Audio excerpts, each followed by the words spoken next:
crime has been committed against humanity. 1 in 3 Americans during their lifetime will be the victims of this atrocity. During the 1920s, 3 scientists of world renown brought to the world a discovery of unprecedented proportions: the cure for cancer. And the cure was suppressed. The Supreme Court of Massachusetts referred to this suppression as a moral crime of the very worst kind. The cure was coveted, the scientists destroyed, and the art of suppression warfare was born.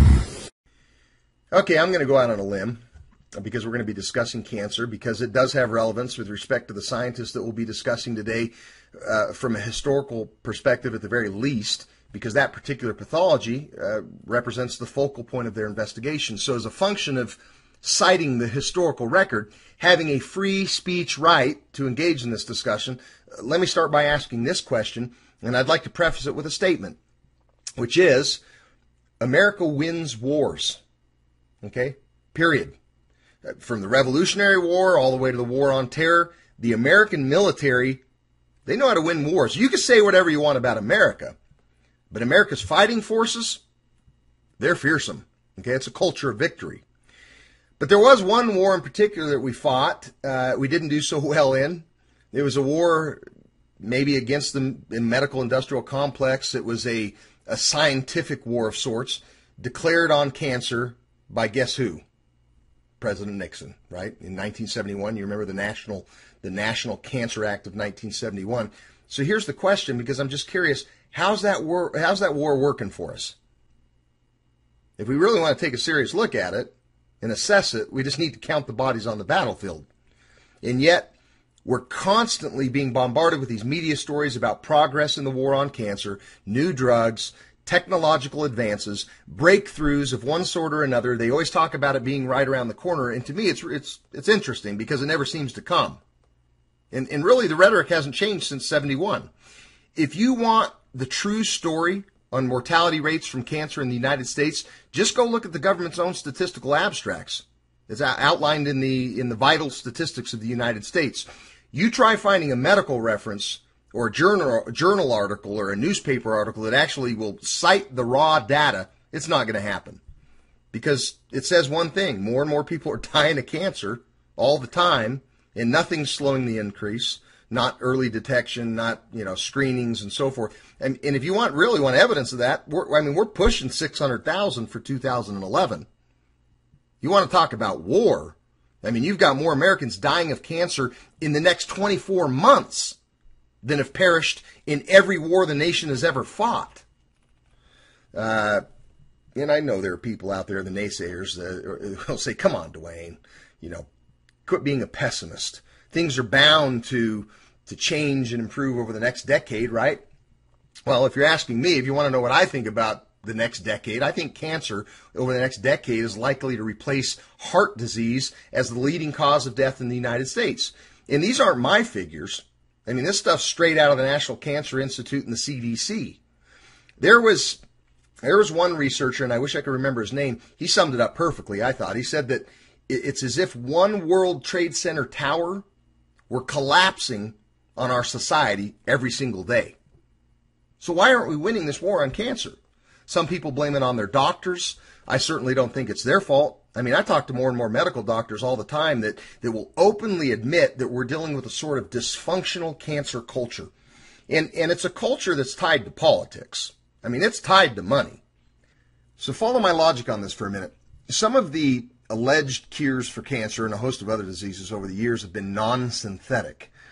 And the pharmaceutical industry at large really has no interest in bringing to market a non-synthetic compound, one that's naturally occurring, because they can't control and monopolize naturally occurring compounds. They lack patent potential, so none of them are ever going to fund the testing on it. And you need to listen carefully to what the FDA says. They say that if you claim that the naturally occurring compound cures cancer, that's going to classify it as a new drug. And the public can't be given access to new drugs without proper testing. So using the FDA model, it costs the public $100 million to prove to the FDA what the FDA probably already knows about these compounds. So there's no incentive there. Then you have the alleged cancer cures that were in fact patentable, and we'll be discussing them on this CD. They were either synthetic or technology based. So they had profit potential for the establishment, but there was one problem. They didn't originate with the drug cartel. So they simply represented competition to the establishment. And please don't misunderstand me. I'm not saying that they're not good people at the FDA, the National Cancer Institute, the National Institute of Health. There are factions within these organizations that would probably like to see some changes. They're just battling forces that are greater than themselves. I think most people find it suspect at best that we can clone a sheep, we can land a man on the moon. We've won every war since Lexington, but we can't seem to win the war on cancer. Something's not right here. So where do we start? In my opinion, I think a good place to start would be with the Food and Drug Act in 1906. And the very first commissioner of the Food and Drug Administration, Dr. Harley Wiley. I think this is, he's qualified. I mean, he was there from 1906 to 1909. He witnessed firsthand the transformation of modern medicine from an art and a science into a business for profit. This is the guy that wrote the book, History of Crime Against the Food Law. And ironically, these laws that were presumably intended to protect the people were the very first step to big government as it relates to the pharmaceutical cartel. Keep in mind, big governments are great for cartels. Okay, throughout their entire history, cartels have been behind the scenes of every conceivable form of governmental regulatory control that you can shake a stick at. I mean, the mindset here is that you take away the competition, you smother free enterprise, you've got the government in the bag so you can control the regulations, and you've got a police state to back you up. I mean, it's like money in the bank. So you've got two main players in the cartel. First, you've got John D. Rockefeller's Standard Oil. I think everybody knows who John D. Rockefeller was. Then you got the IG Farben Group. The IG Farben Group was a German conglomerate of companies that was formed way back in 1925. IG Farben held a near monopoly of the chemical production during the time of Nazi Germany. This is the German chemical firm that was some people say they were the financial core of the Hitler regime. Okay, and it was the main supplier of Zyklon B to the German government. This was I guess you could call it a commercial form of hydrocyanic acid, which was essentially a cyanide-based pesticide that they used during the extermination phase of the Holocaust. So these aren't exactly good people. And what they decided was, number one, that the profit potential in synthetic drugs was enormous. They could patent the formulations. They could control the regulation through big government. This was big, big money. Number two, it was a natural progression of things. I mean, the group had already completely dominated the chemical industry for decades. The pharmaceutical industry, with its chemically based, synthetic tar-based compounds, it just became a mere extension of the business that these guys were already in. And so through the use of the cartel's foundations, and other organizations, they went on to influence and ultimately went on to control the nation's medical schools. And when I say control the nation's medical schools, I mean that they imposed this new science of pharmacology on medical students throughout the entire country. The Carnegie and Rockefeller Foundations went on to subsidize a survey of medical schools. They wanted to actually find out which ones were interested in promoting the new science. And if they weren't players, they just got disenfranchised. And that disenfranchised group accounted for more than 80% of the medical schools in the country at that time. So then the AMA came onto the scene that they also fully control. They issued the Flexner Report, I think it was in 1909, that recommended that the schools not buying in simply just lose their funding. It was a highly sophisticated method for guaranteeing a full circle from manufacturing of the product all the way to the distribution. So when the proprietors of the three medical breakthroughs that we'll be discussing momentarily came onto the scene as early as 1920, the cartel recognized the threat in a big way. And they weren't smart enough to originate the breakthroughs, or maybe I'm just naive and it'd be more accurate to state that they just weren't well intended enough. But I will say that they had a high aptitude for suppression warfare, as you will soon see. So at this point, I'd like to consider something with you as a hypothetical. Let's just call it a fiction of the historical record. And let us suppose, my friends, that for nearly 9 decades, Multiple curative treatments for cancer have been known, and I'm talking about treatments that when they're actually properly employed, result in the total and permanent disappearance of cancerous and tumorous conditions. The mortality rate among this patient population being reduced by 85%. Okay? Let us further assume that certain revolutionary discoveries have been made in the fields of biochemistry and bioelectric technology, that these discoveries are scientifically intelligible, okay, and they have a complete theoretical basis for their remedial action.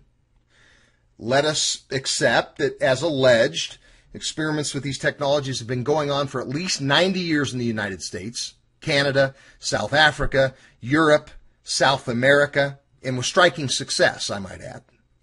Let us assume that it is true, as the record discloses, okay, that the discoverers of these medical breakthroughs are, listen up here, William Frederick Koch, MD, PhD, George Lakhovsky, a Russian engineer, an electrical engineer, and Dr. Royal Raymond Rife.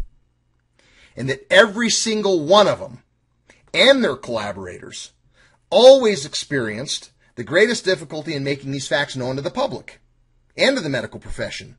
And that these guys were stigmatized as quacks and charlatans. You want to talk about obstacles?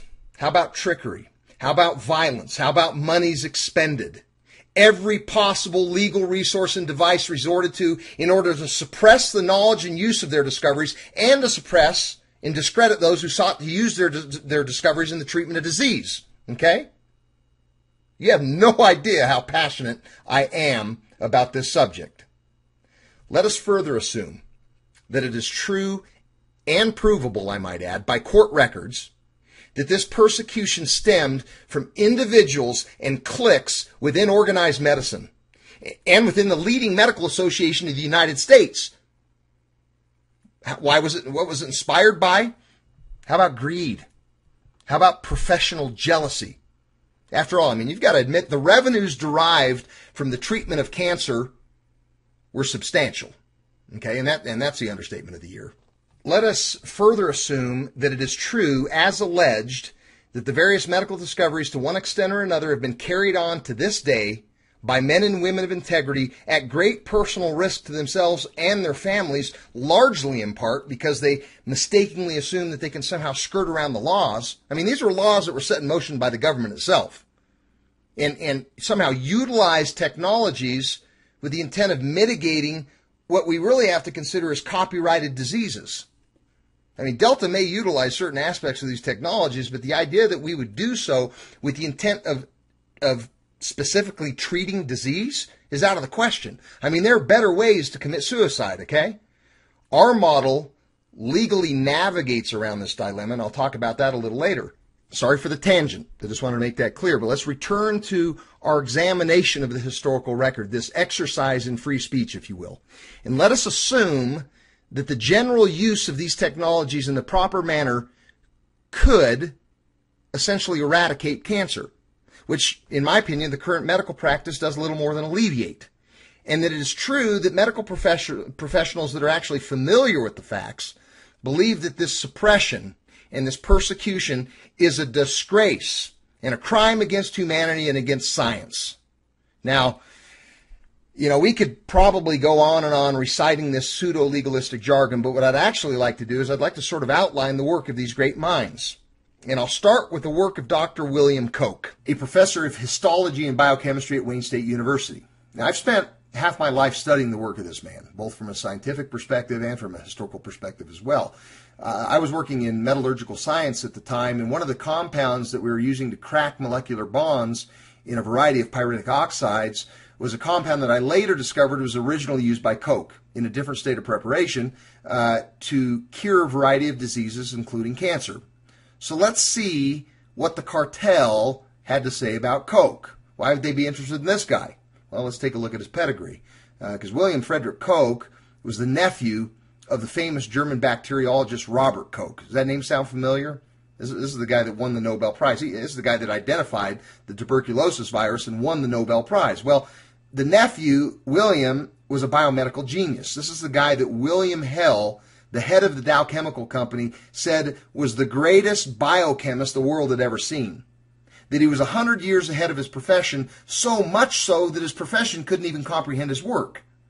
It was said of William Koch by the Canadian Cancer Commission, and I quote, the Koch formula should not be called merely a cancer cure. It is a very important step in medicine and is apt to change the whole picture of medicine and pathology. So let's take a look at the power, the sheer power of a cartel. Dr. Koch began the treatment of cancer in 1918. In the fall of 1919, let's call them powerful factions that we believe represented the coffers of organized medicine, flew Koch to Chicago. They offered him $1 million. It was kind of a good faith payment to basically engage with them professionally, with one requirement, just a meager token of loyalty, which boiled down to complete and full rights of his discovery. Some say that Koch was a little altruistic, but he declined.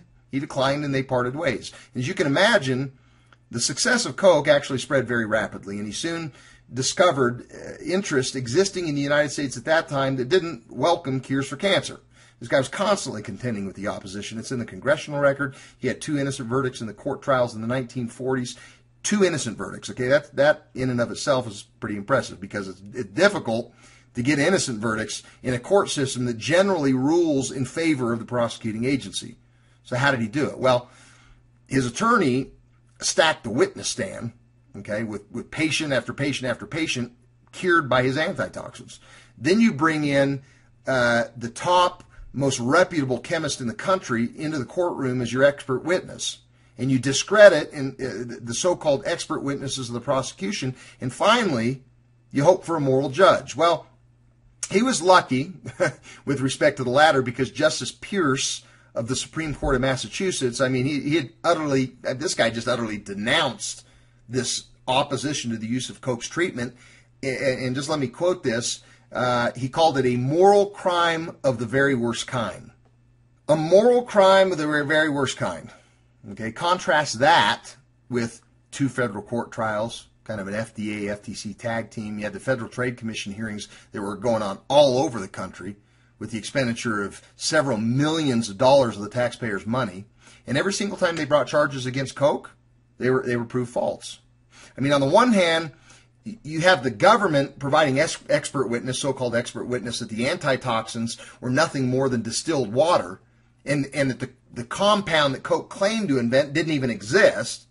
And then you have the prominent head of the vast Dow Chemical Company, William Hell, taking the stand and testifying that the compounds were exactly what Koch claimed that they were. The Dow Chemical firm, now remember, they conducted a complete biological analysis of the compounds, not a chemical analysis like the prosecution's expert witnesses, which at the dilutions used by Koch, any half-rate chemist knows that a chemical analysis will yield nothing. And that's exactly why they employed that type of analysis. They were just counting on the fact, or I guess they weren't counting on the fact, that Koch had the top, most renowned chemist on the planet as his expert witness. And I might add that type of support doesn't come unless you are revered, as Koch was, okay, by the scientific community in general. So here's a serious threat to the rising pharmaceutical cartel. Make no mistake about it. Keep in mind, at one point, it was estimated there were about 4,000 doctors using the Koch formulas worldwide, primarily in North America, but 4,000 doctors. Between 1920 and 1950, they estimate that the network of Koch practitioners had already cured over 500,000 cases of cancer. And this guy was a serious threat to the cartel, and they couldn't bag this guy in the courts. I mean, there were several attempts that they made on his life, but he just wouldn't die. So they brought in the guns of disinformation, the media, Time magazine in particular, September 6, 1948. I've got the article right here. Dr. William Frederick Koch pronounces his name to rhyme with joke. His patients have found very little to laugh at his practice, which is bluntly described by the Journal of the American Medical Association as Koch's cancer quackery. The article continues, Until the law began reading them, the labels promised cures for cancer, allergy, and infection. Food and Drug accuses him of claiming to cure practically all human ills, including tuberculosis. Glyxolide, according to Dr. Koch, is the internal anhydride of glyoxylic acid. Chemists know all about glyoxylic acid, but they never heard of anybody having isolated its internal anhydride. Food and Drug attorney William Goodrich said government chemists could find nothing in it but distilled water, calling it a formula for nothing. Keep in mind, Dow Chemical said that it was, in fact, the internal anhydride of glyoxylic acid, and through biological analysis confirmed the compound. So let's return to the court docket. Okay, Koch's attorney asked this series of questions, and I'm actually reading from the court record. This is unbelievable. Question: are you familiar with a compound having this specific formula? And they show him the formula. Answer: no, I'm not. In my opinion, such a compound does not exist. And then the attorney asked the government's witness if he was familiar with the method, which was a one-step distillation by which the compound was prepared. Okay, and he says, yes, I believe that I believe that was the procedure. A question: are you familiar that Dr. Koch gave to the Food and Drug Administration some of the black material, which was the feedstock for the antitoxin? It's kind of a black liquid. The answer comes, yes, I am familiar with that fact. Question: what disposition was made of it? Answer: we analyzed that material in an attempt to find out of what it was composed. I might add that at the time we were given the material, we knew nothing whatsoever about Dr. Koch's process of preparing this material. So Dr. Koch, wanting to have a fair analysis of the compound, provided the government with instructions as to how to prepare it, because you're not going to get the internal anhydride of glyoxylic acid. You're only going to get that through high dilution. Okay, and he's saying that he knew nothing whatsoever about Koch's process for preparing it, and this is the government's own expert witness. So, question. He goes on, may I ask if you made any extract of this material? Answer: we did not, nor did we distill it. Question: did you evaporate the liquid to dryness? Answer: no, we did not. Question: did you subject it to any spectrum analysis test at all? Answer: no. Question: were you able to find or detect either present or absent ethylene groups in that substance? Answer: we did not test for ethylene groups. Question: did you make up any ampules of that material for test? And the answer: we did not. I mean, so this is a complete repudiation of the government's own testimony. Okay, it's a confession, is actually what it is, of culpable disregard by the government's own expert witness.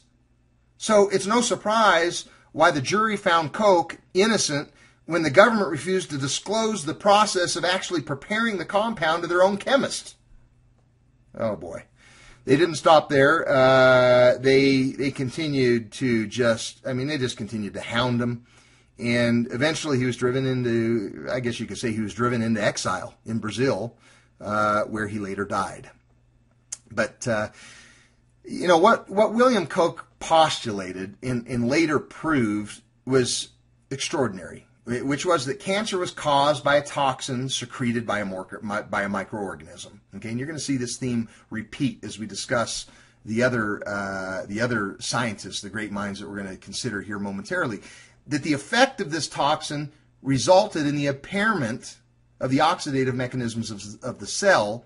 That the removal of the toxin resulted in the restoration of cellular respiration and establish a basis for immunity from the disease. And we could spend so much time discussing the work of Dr. William Frederick Koch. Okay, we just don't have time on this CD. I mean, you could spend a year studying this guy in his work. So you can visit, I'd recommend visiting the family's website at williamfkoch.com if you're interested in the technical aspects of what we're talking about. There's some non-technical information there as well, but William F. as in Frank, Koch, KOCH.com. Peruse his publications. Take a look at his colleagues' publications. The opposition's publications are even there on the site, and judge for yourself. But let's go ahead and talk about George Lakhovsky. he was considered a radiobiologist or a biological physicist and was credited as being the first to predict the existence of the double helix, which we now know as DNA. Okay, that was Lakhovsky. What Lakhovsky discovered was absolutely mind-boggling. He postulated that living cells essentially possess attributes which are normally associated with electronic circuits. He found that the organism responsible for cancer, now cue in on that, again, the organism responsible for cancer, produced different frequencies than your normal healthy cell. And with cancer, he found that if he would increase the amplitude of the oscillations of the cells, this increase would kind of overwhelm and kind of dampen out the oscillations that were produced by the organism, so the organism would just die. On the other hand, if he pumped up the amplitude of the microorganisms, their oscillations would gain the upper hand and cause the health of the individual to decline. The way he was looking at it was, hey, now this is a battle between the resonant oscillations of the host cell versus the oscillations that were emanating from these pathogenic organisms. And so the word of Lakhovsky's success with his multi-wave oscillator spread quickly through Europe. In fact, he was widely celebrated in Europe. I mean, you can find significant reference to the magnitude of Lakhovsky's work in most of the medical journals of the time that were circulating throughout Europe. And in fact, in the Irish Journal of Medical Science, a review of Lakhovsky's work stated that, and I quote, "Lakhovsky's work is now being given serious consideration in all countries. His general theory is one which physicists, biologists, and doctors can no longer ignore." Dr. Postma, very renowned researcher, wrote the book Life in the Waves, proved mathematically and experimentally the accuracy of Lakhovsky's theories. He stated in that book that the work of Lakhovsky, and I quote, "surpasses that of Pasteur and Edison in its scope." Let me say that again, okay? That the work of Lakhovsky surpasses that of Pasteur and Edison in its scope. That's pretty potent. The Reverend Father Gianfranceschi, who was at the time the president of the Academy of Pontifical Sciences in Rome, analyzed Lakhovsky's work at a session of that body, and he concluded with his lecture with these words, "France should be proud to have sons like Lakhovsky." From the records coming out of Germany, France, Italy, Spain, Belgium, Holland, Sweden, Uruguay, Argentina, and Greece, and other parts of Europe, historians estimate that approximately 35,000 practitioners were actually using Lakhovsky's technology in and around Europe between 1931 and 1953. Hundreds and thousands of case histories were coming out of those hospitals that were using the multi-wave oscillator. And as one doctor put it, the results obtained far exceeded our hopes. And that was particularly true with cancer. So after making his way to the States, he was quickly approached by several hospitals in New York who were familiar with the success that he was having in Europe, and they wanted to test his apparatus experimentally. And the results obtained were remarkable. It was a 7-week clinical trial at a major New York City hospital conducted by a prominent Brooklyn urologist in the summer of 1941. And what Lakhovsky didn't realize was that America was a dangerous place to attempt to launch a cure for cancer. Because although the use of the multi-wave oscillator in America seemed promising, that changed quickly after Lakhovsky was unexpectedly run over by a car in New York in 1942, and I think he was 73 years old at the time. His equipment was removed from the hospital. Patients were told that the therapy was no longer available. So except for this brief trial in New York, Lakhovsky's work was basically unknown to the American public. And it wasn't long before the success of the New York cases were kind of swept under the rug. And I don't have any facts to support the conclusion that there was any foul play. But come on, I mean, he was hit by a car. Coincidence? I don't know. You be the judge. But it's interesting nonetheless how quickly the memory of George Lakhovsky faded. This past year, an original multi-wave oscillator was made available by George Lakhovsky's son in France. And the Delta Institute's radio engineers essentially reverse engineered the unit to comply with the parameters of the original unit.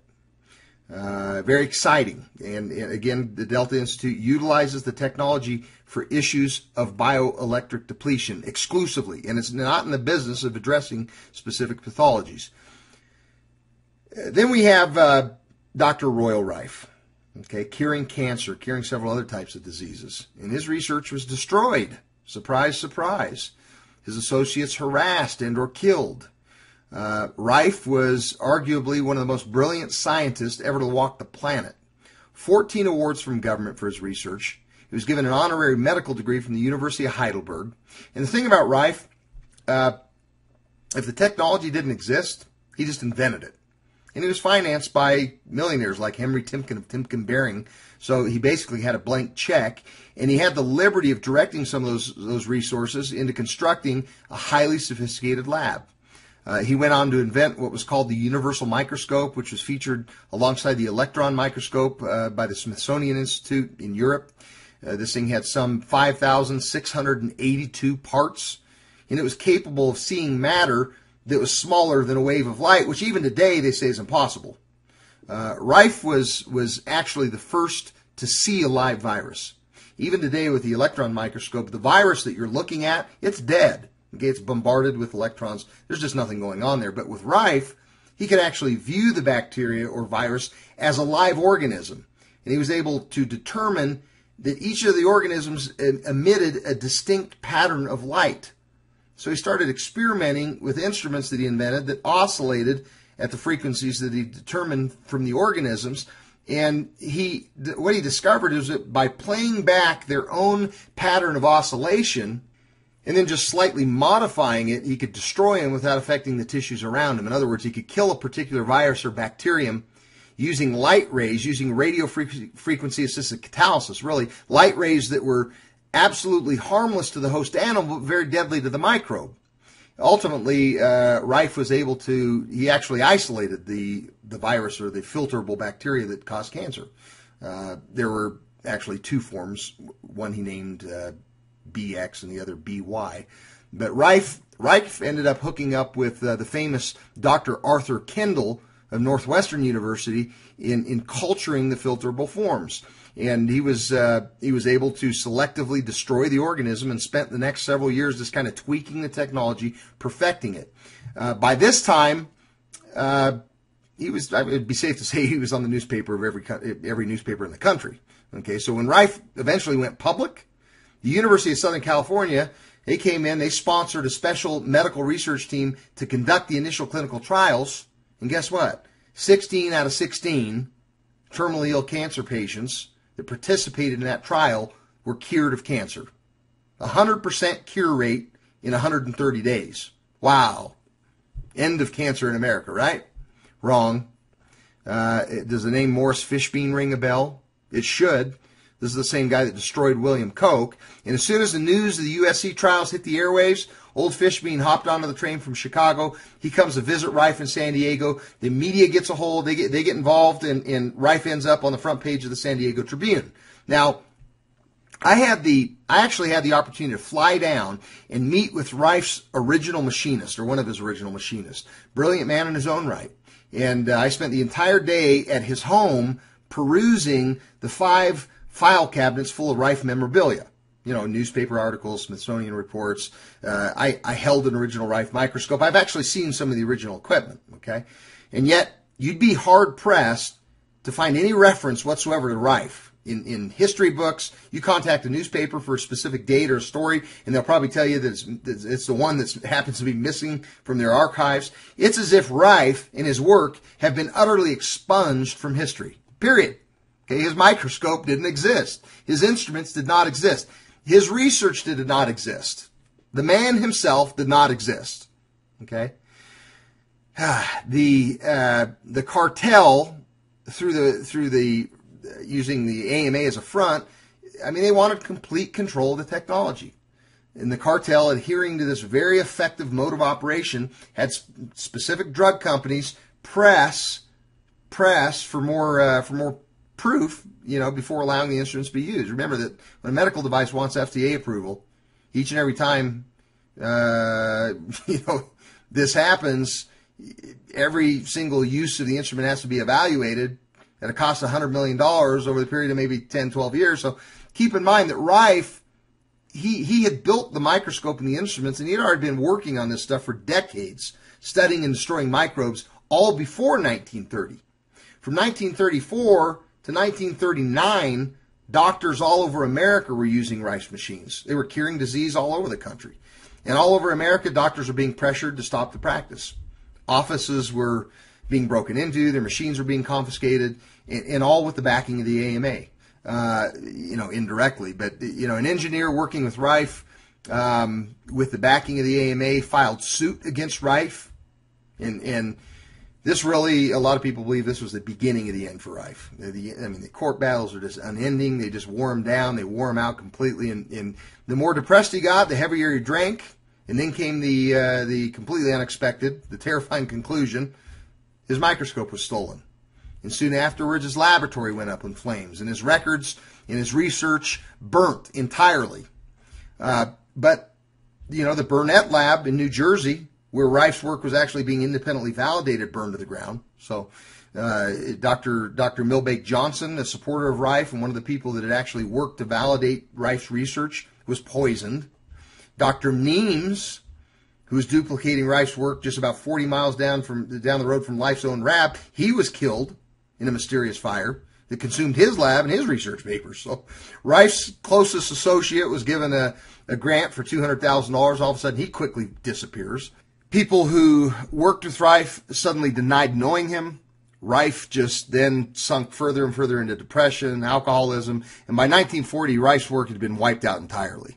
Every time he tried to pull himself back up to replicate his research, he was just hounded and harassed, and finally his life ended in a hospital by an overdose that allegedly was not self-administered.